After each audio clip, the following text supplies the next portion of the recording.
Hello everyone, I hope you are all doing well for your exam. तो ये set 2 है जो current affair के एमसीक्यूज की सीरीज़ थी। ठीक है, मैंने आपको बताया था कि ये जो करंट अफेयर्स हैं ये वही करंट अफेयर यहाँ पे लाई है जो ज़्यादा न्यूज़ में थे। इसका पीडीएफ आपको मिलेगा हमारे टेलीग्राम चैनल पे, लिंक नीचे डिस्क्रिप्शन में है, उसको ज्वाइन भी कर देना। उसके साथ साथ यूपीएससी ईपीएफओ के लिए या बाकी अगर आपको इस पर एमसीक्यूज चाहिए उसके लिए भी चैनल को सब्सक्राइब कर सकते हैं। ईपीएफओ के लिए ऑलरेडी बहुत सारे एमसीक्यू बना के डाल दिए, उसका लिंक भी नीचे डिस्क्रिप्शन में है, वो भी आप जाके देख सकते हैं। तो चलिए स्टार्ट करते हैं। Which are the following statement correct regarding the Kavach. बहुत इंपॉर्टेंट है, इस बार इस पर क्वेश्चन जरूर बनेगा। क्यों? क्योंकि जो उड़ीसा ट्रेन एक्सीडेंट हुआ ना, वो ये बोल रहे थे कि हमारा कवच सिस्टम जो है इसको यहाँ पे हमने अडॉप्ट नहीं किया। कवच सिस्टम क्या है? कवच सिस्टम इसलिए ताकि जो दो ट्रेन अगर कभी एक दूसरे के साथ आमने सामने हो जाए तो उनको ब्रेक लग जाएगी यहाँ पे। ठीक है, ब्रेक लग जाएगी तो वहाँ पे एक्सीडेंट नहीं होगा, जैसे उड़ीसा में हुआ अनफॉर्चुनेटली। तो इसलिए ये कवच सिस्टम बनाया गया। तो यहाँ पे इसका हमें बताना है करेक्ट स्टेटमेंट कौन सी है कवच सिस्टम के रिगार्डिंग। सो इसका जो राइट आंसर वो है, it is developed by the railway through research and design and standard organisation. Which are the following statement is incorrect with regard to Pragati. Incorrect बताना है प्रगति के रिलेटेड। देखो बाकी यहाँ पे बिल्कुल सही है। 2015 में इसको लॉन्च किया गया था ताकि ई ट्रांसपेरेंसी और ई अकाउंटेबिलिटी है किसमें, रियल टाइम प्रेजेंस, और यहाँ पे स्टेक होल्डर के दरमियान यहाँ पे क्या हो जाए, अच्छे से एक्सचेंज हो जाए। ओके, तो इसका जो हाँ, और यहाँ पे 3 लेटेस्ट टेक्नोलॉजी यहाँ पे यूज़ की जाएंगी, digital data management, video conferencing and geospatial technology. इसका जो इनकरेक्ट है वो है यहाँ पे C, launched by PMO in collaboration with ISRO. ऐसा नहीं है। Which are the following statement is incorrect with regard to law commission of India. Law commission of India के रिलेटेड आपको इनकरेक्ट स्टेटमेंट बतानी है। आप करेक्ट इनकरेक्ट वाली चीज़ें देखना। इसकी एक ही स्टेटमेंट इनकरेक्ट है, देख के ही आपको पता चल गया होगा, क्योंकि ये अनकॉन्स्टिट्यूशनल नॉन कॉन्स्टिट्यूशनल बॉडी है, कॉन्स्टिट्यूशनल बॉडी नहीं है। ठीक है ना, ये एक्ट के अंडर बनी थी। और इसके हम देखें बाकी यहाँ आपको पता है ये बनी थी किसके, 1834 में एक्चुअली में बनी थी, under chartered act of 1833। It works as an advisory body है किसको, ministry of law and justice को। इसकी जो रिकमेंडेशन है वो बाइंडिंग नहीं है। ठीक है, एज ए एडवाइजरी बॉडी है ये, और ये रिपील करती है ऑब्सोलेट लॉज को, वहाँ पे भी देखती है ये। Consider the following statement, correct statement consider करनी है रिगार्डिंग द नशा मुक्त भारत अभियान। नशा मुक्त भारत अभियान, तो इसके जो करेक्ट स्टेटमेंट वो है C, all the de addiction facilities have been geotagged. जितनी भी फैसिलिटीज हैं वो जियो टैगड है। अब मुझे आप बताएंगे ये किस मिनिस्ट्री के अंडर आता है। Which are the following statement is are incorrect with regard to the river city alliance.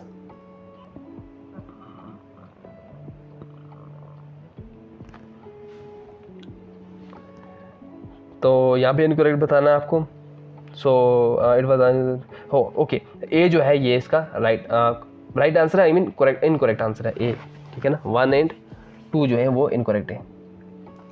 Which are the following statement is correct with respect to the Indian ranking. Indian ranking के related आपको बताना है यहाँ पे। A new subject namely agriculture and life sector has been added to this year. Teaching learning and resources one of the 6 parameter. Number of unique applicants to Indian ranking has been increased from 2,500 in 2016 to 6,000 in 2023. Number of institutions ranked are restricted between 75 and 100 in subject domain, namely agriculture, law, medical. Indian ranking के बारे में आपको यहाँ पे correct statement बतानी है। So ये जो correct statement है वो है A new subject namely agriculture और elect sector जो है वो यहाँ पे ऐड किया गया है इस साल। According to the latest data released by the CAG, जो फिजिकल डेफिसिट है गवर्नमेंट ऑफ इंडिया का has narrowed to the 17.33 trillion और 6.4% of the GDP for the financial year 23। India has set A target to further narrow the deficit for 2023-24 को India ने क्या यहाँ पे target setup किया है। तो इसका जो राइट आंसर है वो बी, ऑप्शन बी इसका राइट आंसर है। बी जो है इसका ये 5.9% यहाँ पे इंडिया ने टारगेट बताया है। और इंडिया ने एक और टारगेट रखा है कि हम जो है 2025-26 तक 4.5% जो है 4.5% तक हम क्या करेंगे, फिजिकल डेफिसिट को कम करेंगे।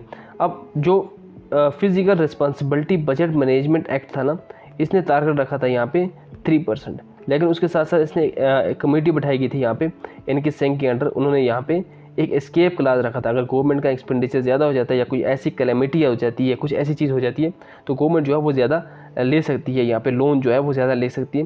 वो ही किया गवर्नमेंट ने कब, जब कोविड-19 आया था। और अभी 2023-24 के लिए क्या टारगेट है, वो है 5.9%। ये चीज़ याद रखना। Which of the following is correct with regard to the Asia Pacific postal union.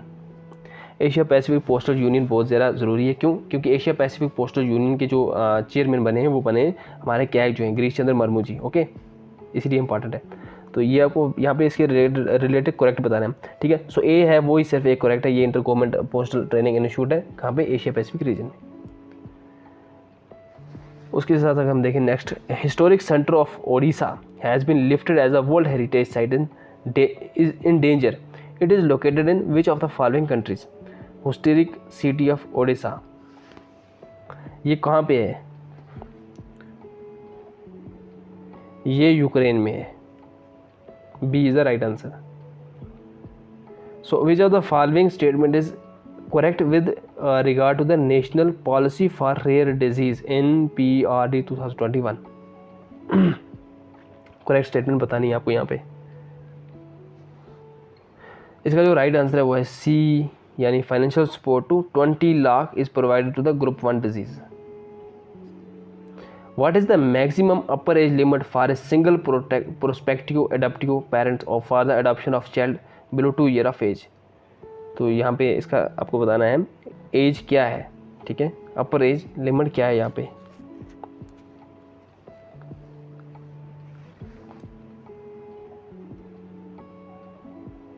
ये है 40 years। ये is the right answer. Which of the following statement is incorrect with regard to the mission life. ठीक है, mission life government ने launch किया था, Indian government ने actually ये मिशन लॉन्च किया था। तो यानी लाइफ स्टाइल फॉर एनवायरनमेंट, यानी हमें अपना बिहेवियर ऐसा बनाना है ताकि हम अपने बिहेवियर में एनवायरनमेंटली फ्रेंडली प्रैक्टिस को अपनाएं। तो ऐसा है, ये इसका मकसद है। तो हमें बताना है कि इसके रिलेटेड इनकरेक्ट स्टेटमेंट कौन सी है। तो सिर्फ एक ही इनकरेक्ट स्टेटमेंट है, वो है project has been duration of 10 year. तो ये इनकरेक्ट है, बाकी सब करेक्ट है। यानी ये नीति आयोग ने पायलट किया है, एम किया है at least 80% of the all the villages urban local bodies environmentally friendly बनानी है बाई 2028 तक। और इट्स इम्प्लीमेंटेशन जो है वो 75 लाइफ एक्शंस जो है यहाँ पे लाई जाएंगी। India has launched operation Corona to assist which nation. कौन से नेशन को असिस्ट करने के लिए इंडिया ने ये नेशन लॉन्च किया था, ये वाला ऑपरेशन ये लॉन्च किया था म्यांमार को असिस्ट करने के लिए। देन पंचकर्मा संकल्प, ये एक इनिशिएटिव है जो अनाउंस किया है, मतलब कौन सी मिनिस्ट्री का इनिशिएटिव है ये पूछ रहे हैं। ये है ministry of ports, shipping and waterways का। D is the right answer. Which of the following portals software provides online tracking of the pension sanction and payment tracking. तो कौन सा है यहाँ पे, ये है C is the right answer for this बहुविष्या। Which of the following is are not objective और aim of the Sagar Parikrama. Sagar Parikrama का कौन सा यहाँ पे एम और ऑब्जेक्टिव नहीं है। Facilitation interaction with fisherman coastal communities, हाँ ये है, ये is the right answer. Protection of Ramsar side ये नहीं है। उसके बाद नहीं, एक मिनट, हाँ प्रोटेक्शन ऑफ रामसर साइड नहीं है। प्रोटेक्शन ऑफ मैरीन इकोसिस्टम ये है। Increase the presentation of the organised finance for fisherman in coastal communities, हाँ ये भी नहीं है। ठीक है, सो 2 and 4 का C is the right answer.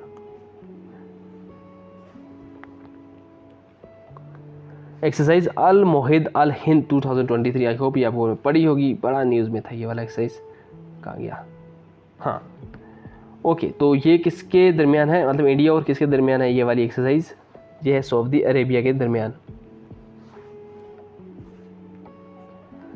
Recently, Rural Development Minister has launched Samarth campaign to promote which of the following at gram panchayat level.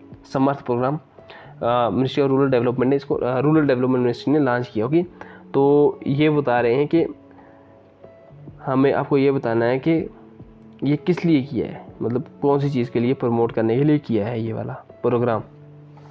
तो ये किया है डिजिटल ट्रांजैक्शन को प्रमोट करने के लिए।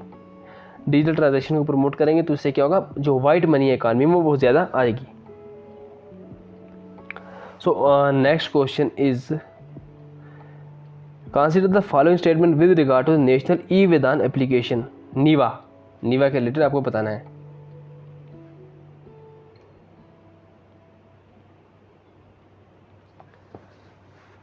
NEVA has been launched under the aegis of Ministry of Home Affairs. It is to be implemented in all states except Union Territories. Tech companies involved in making NEVA are Infosys and TCS. तो ये कौन सी यहाँ पे इसकी बताना आपको incorrect statement कौन सी है। इसका जो राइट आंसर है वो डी सब इनकरेक्ट है, यानी 1 and 2 and 3 are the incorrect. तो ये आप थोड़ा पढ़ लेना, ठीक है, आपने पढ़ा होगा आई होप। तो ये आपने पढ़ा होगा ई-वेदन, ठीक है, उसको थोड़ा रिवाइज कर लेना। According to the recently released State Energy Efficiency Index 2021-22, which of the following state belongs to the front running category? कौन सी स्टेट है यहाँ पे? तो ये है, तो ये कौन सी स्टेट है? Karnataka is the right answer.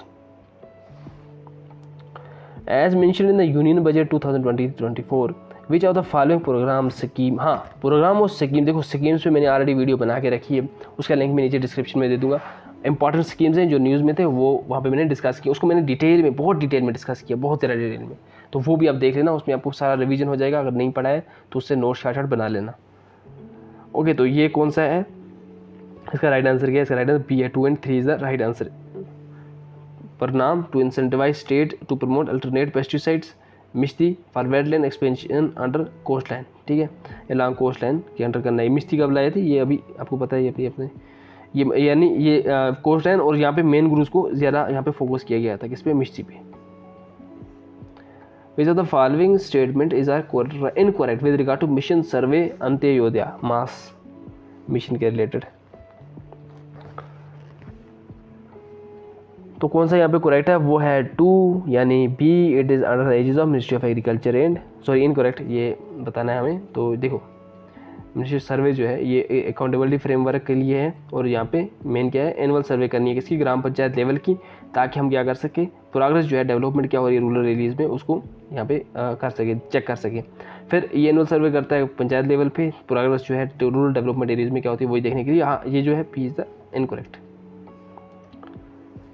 So last question for this video is incorrect statement consider करो regarding the Nikshay Mitra. Incorrect statement आपको बतानी है यहाँ पे। तो इसकी जो इनकरेक्ट स्टेटमेंट है वो है C, 2 and 3 is incorrect, 1 is only the correct.